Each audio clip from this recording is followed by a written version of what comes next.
Hello to the chicos and the chicas, welcome back to the channel. In today's video I'm going to present to you an already well-known topic in a slightly different way.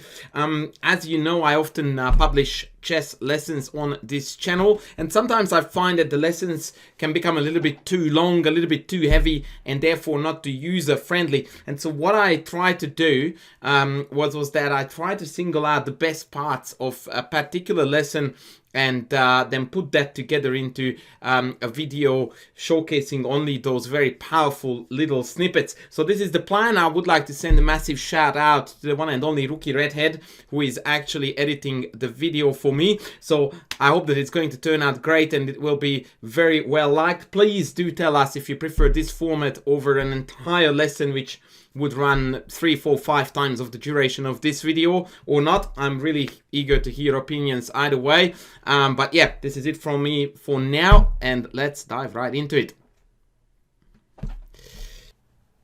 So, long story short, Daniel, what I want to say is this. Queen c7 is very unnatural move to play. Not to me, not to a grandmaster, to everyone. Because you are meant to be developing here and controlling center, and this does neither.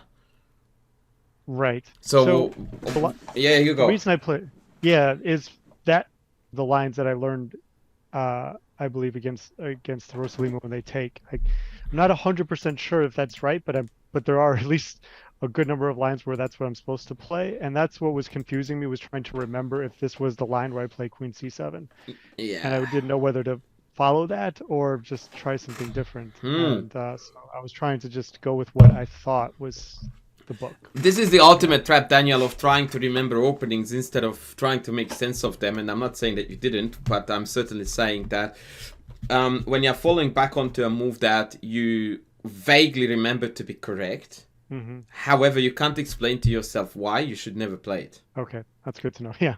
You should, in fact, as a rule of thumb, you should never ever play a move that you remember to be opening theory and you have no idea why. Okay. Like if it doesn't make sense to you and you are 100% certain that that is the recommended move, I would advise not to do it. It sounds counterintuitive, but if you don't understand what you're doing, there is absolutely, no point in you doing that. Because inevitably, you are going to forget your opening theory, and then you are going to be looking at a position where it's meant to be good, except you have no idea where it's going. Yeah, this looks very ugly structurally. Takes. Yeah, so knight e2, knight c4 looks very, very powerful. The pawn is going to be a problem. The bishop is really, really rubbish. Yeah, we have issues, c-chief. We have issues here. Yeah, the Queen c7 just messed me up completely, yeah. And now I'm afraid we're continuing the trend, sir. So, what was the purpose of bishop e3? I think I understand the answer to the question, but it's only after I suffered through it, is to land on c5 and prevent castling. Okay, so this is what, if I wanted to put it very cruelly, I would say that you're not part of your own game because we don't understand what's happening and why. So since you are out of book, Daniel, and since things have clearly not gone per plan, you should switch constantly into mode of why is a certain move played and what is it doing to me and how am I supposed to respond, as opposed to, oh yeah, it's developing, I will develop too and we will see. No, every move from here on out needs to be understood and explained to yourself and responded accordingly. Yeah. Because bishop e3 here is creating this royally painful bishop c5 threat of you not being able to castle. Yeah. And knight f6 may be the best response to this. I don't know. But the fact that we are unaware of the fact that this is coming is inexcusable. Like, you had to know it. I mean, he's sending a very strong message of, hey, I'm coming at ya. And we just go like, yeah, knock yourself out. And frankly, I do think that knight e7 is better in the sense that at least it allows you to castle, as much as this knight is horrendously placed on e7 because it has nowhere to go. Right. It's a really tragic knight. Well, I don't know either, Daniel. I mean, if I see bishop c5, the first thought that occurs to me is that, oh, sheesh, bishop d6.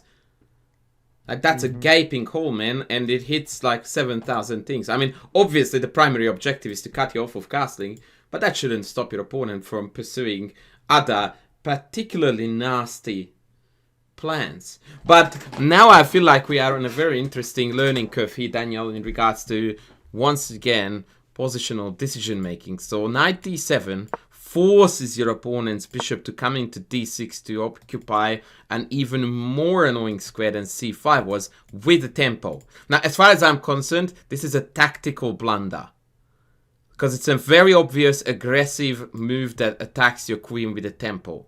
It's not positional chess. It's a tactical blunder. Arguable if there's an overlap, but in my book it's more tactical than positional, partly because the way how you overlook bishop d6, it could have been just as well a skewer on 2 pieces, or you get my gist. Yeah. Yeah. However, then you sort of added something to it that made me also very concerned, and that was that you said that if the bishop backed off, then you would play c5. Now, what positional issue are we causing with this? We're giving up the d5 square. Right. So what you see, Daniel, now happening on the board is, I don't know if I can call it the snowball effect, because it's debatable whether the problem with the knight d5 incoming is bigger than the inability to castle. But what we are certainly doing is that we are just sort of creating new problems in an attempt to fix one, we create a new one. Perhaps snowball is not quite the right analogy here, but we're certainly recreating different kinds of problems. And so we are getting from one to the next, and it's really, really unpleasant. So what I'm trying to say is that you're not really solving problems. You're solving one, you recreate a new, and it just keeps like a vicious circle that you never get out of. So let's rewind the tape all the way to here, and I'm going to propose a question here that, is there another way to try to neutralize this bishop other than knight d7? A line that I consider was bishop f8, bishop takes f8, king takes f8, and then walk the king up to g7 and kind of castle by hand. How is that not 700 times better than anything we looked at? Like, the best thing about your position is actually that your king is safe. You got rid of with your really bad dark squared bishop. And so now your only concern is this tragic, isolated, weak backward pawn. That's our only concern. Unfortunately, it's a big enough concern. But as far as I'm concerned, this is by far the least of the evils you are facing, considering that we're starting from here. And the engine may disagree with this, I don't know. But frankly, I don't really care, because the human mind, it's crystal clear that your greatest tragedy right now is your inability to castle, and therefore to connect queenside to kingside, and to have some sense of security. And the only thing that it gives you in abundance is security. And in my opinion, the funny thing is that probably the most logical course of action, or a good one from your point of view, would be actually to lose this, which would allow you to use this diagonal to activate the bishop. Like, there are scenarios where losing the c-pawn here is actually a bit of a freeing experience. But anyway, let's move back to the game. I'm very curious how your opponent messed this up. So this was actually the game. Right. Yeah, that's an ouchie. Okay. Obviously, we couldn't go to c6 because of the check. Right. So your candidate squares are a5, d8, d6. Is that about right? Yeah. I think my strongest contender was a5. Or sorry, b7. As yeah. happened. b7 or a5 was what I was most strongly considering, yeah. And why did you teach a5? I think I wanted to put some pressure on the d5 square with an intent to go knight f6. And yeah, unfortunately, you won't be able to, because this is going to hang, yeah?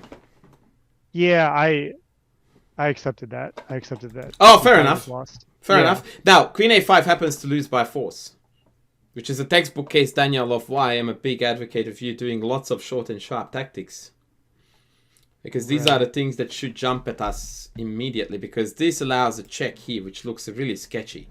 And so your eye is instantly drawn to it, and you calculate it, and you will find something very unpleasant very quickly. Isn't this bishop defending the d7 knight? Yeah, they remove the guard. Yep, exactly. So, okay. So, yeah, knight takes c8, rook takes c8, queen takes d7. Yeah. Done. Yep. It's as simple as that. So queen a5 is not playable. In conclusion, I think I would prefer to play queen d6 because what I really, really strongly dislike about b7 is that that's where your bishop wants to go. Right. So in my head, I go queen d6, bishop b7 next, no?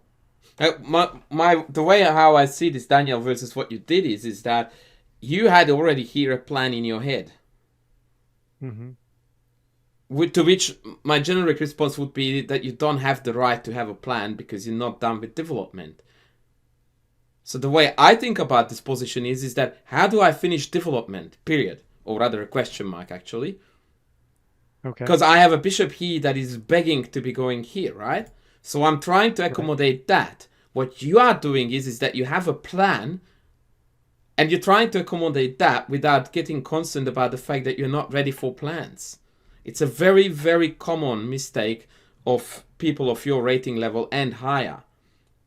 That in the midst of chaos and pressure and, you know, you are feeling constantly being under pressure, rightly so, by the way, because this position is everything but pleasant. You feel the need to come up with something. Whereas the reality is that, no, you still have obligations first to do before you earn the right to do something. And it sounds very cruel to say that when you are already under the pump from your opponent and someone tells you that, no, you actually have no right to plan. You haven't, but it's a very good way to look about it, Daniel, because in the process of you creating plans, you are actually shooting yourself in the foot. And the irony is that you did this because you wanted to challenge the d5 square. You said that. Well, isn't that best done by queen d6 and then bishop b7? I think I was a bit worried about tactics on... I am too, so welcome to the club. But we have already, Daniel, discussed this plenty enough time that every sentence that starts with I am worried about is nonsense unless it's backed up with facts. I did check the checks before I recommended the move. Right. And it's totally fine to be worried about tactics, but it's totally not fine to then not come to the conclusion that, well, it looks like it's sketchy, but they can't exploit it, so I do it. Right. Yep. I mean, imagine if we can't play moves because there are tactics, and we can't play moves that are actually good, but they look sketchy because it seems like there are tactics, so we also can't do those. Then I'm down to no moves left, right? So, yeah. Yeah, good point. Yep. It's when it gets that tough, you have to accept the fact that you need to play shady looking moves as long as you can't refute them, and I don't see the refutation. I would be the first one to say, stuff this is losing to blah, but I'm not saying it. Occasionally you do have a threat of taking this once you are out of the checking zone, but white wants to open up back rank anyway, one way or another, should do. Now they found the only way to not do it, because now bishop h3 is going to lock the king in forever. So that was really weird. f3 would have made sense, h4 would have made sense. g3 is by far the worst way to open up the back rank here. So this didn't appeal to you with the game-winning threat of rook c4? Yeah, I missed all of that in low time. I missed it. Because I didn't. I wish I could say considered it. Here is the issue that I find with this, Daniel, but completely disregarding the tactical trick aspect in the end. Your opponent plays g3 with the very, very clear sole purpose of freeing the back rank, right?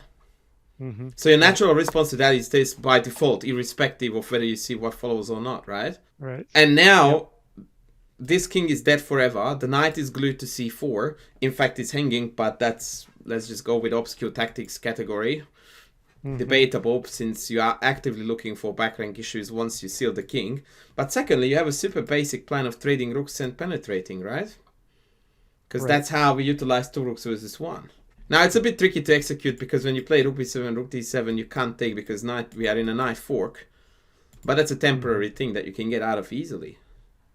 Yeah. And this is, by the way, typically a move in time trouble, this one here. That causes a lot of headache for white, because they just thought that they were out of trouble, and the trouble just renewed. Yeah. It really sucks in time trouble, because they feel very comfortable in this position, knowing that they always have king g2 against the back rank check, and so all pieces are free to go wherever. And all of a sudden you go like, no pairs, not the case.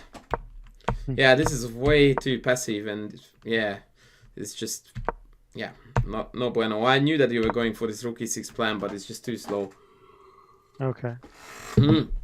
It's not hanging, by the way. Or we didn't fancy taking it because of rook d7. Rook e7 was not good enough. Right. Yep. Yeah. Okay. Oh, okay. Normally what we take back with, it's gonna be a knight d6 check, I guess. I mean, I was considering bishop takes e6 here, but then knight d6 check. Okay. Bishop b5, yeah, good. Rook c2. Hello? Do you see, Daniel? This is such a incredible depiction of two different mentalities. Like, as soon as the position popped up, I went like rook c2. You went like defend. I went attack. Yeah. Yeah. I'm dying to change this in your chess. If there was one thing I could somehow magically get into your brain and fix with a magical touch, it would be this. To change, to get out of this defend at all cost mentality. I didn't even notice, man, that the a7 was hanging. I'm not kidding you. I called rook c2, I saw your move, and I went like, oh, a7 was hanging. Because it doesn't matter. Like, honest, I'm dead set. Like, I did not, like, my brain did not register that this was capturable. Because it's not. But that's not how it went. It's just, it has to be the right move. So I'm going with it. And by the way, I don't know where the knight goes, but this happens to defend the pawn on a2. Not that you need it, by the way, because it would be better if it didn't, because then they would be tempted to take it so I can win the knight. Right. But this Daniel, is a very important picture of one of the biggest flaws of your chess. Is this incredibly defensive, passive mentality of not being able to let go unless everything is protected. And you can't be successful in chess unless you can shake that off entirely. Because it's a dream where you play a perfect chess game where we lose nothing and we gain everything. Right. Right. That's a literal analogy for a war that is won without casualties. That never happened and it will never happen. And now we are back on track. Although, isn't this again the more aggro / more winning, more everything type of move? Yeah, the knight has nowhere to go. Well, it has c4 to go, Daniel. But here is a problem. Oh, that's right. Here's a problem. The first thing that I'm thinking here, Daniel, when I look at this position, is that it's gonna be mate. You are thinking about winning a pawn, which, by the way, is like for like the previously mentioned issue. So when I play rook c2, I'm not so much attracted to this because it attacks the knight, but much more so because it allows me the crucial tempo to set up the mate. I see. Yeah. And that's it. See, yeah. They play bishop here, I go here, and it's gonna be carnage.